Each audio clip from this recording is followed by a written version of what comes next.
বাংলাদেশের বিরুদ্ধে 2 match test সিরিজের প্রথম ম্যাচের জন্য 16 সদস্যের ভারতীয় দল ঘোষণা করল ভারতীয় ক্রিকেট বোর্ড। দীর্ঘদিন পর দলে ফিরলেন ঋষভ পান্ত। 2022 সালের ডিসেম্বর মাসের দুর্ঘটনার পর এই প্রথম টেস্ট দলে ঋষভ পান্ত। এছাড়া দলে ফিরলেন বিরাট কোহলিও। দলে নতুন মুখ ইয়াশ দয়াল।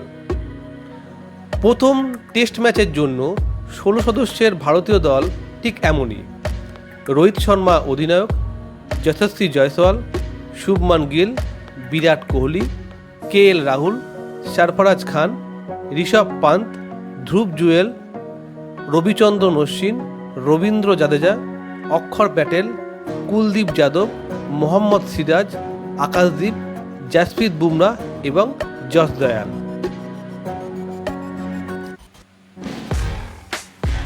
ভারত বনাম বাংলাদেশের মধ্যকার প্রথম টেস্ট অনুষ্ঠিত হবে 19 থেকে 23 সেপ্টেম্বর চেন্নাইতে। একদিকে পাকিস্তানকে টেস্টে হোয়াইট ওয়াশ করে বাংলাদেশের মনোবল তুঙ্গে, অপরদিকে বর্তমান সময়ে সেরা টেস্ট দল ভারত তৈরি মোকাবিলার জন্য।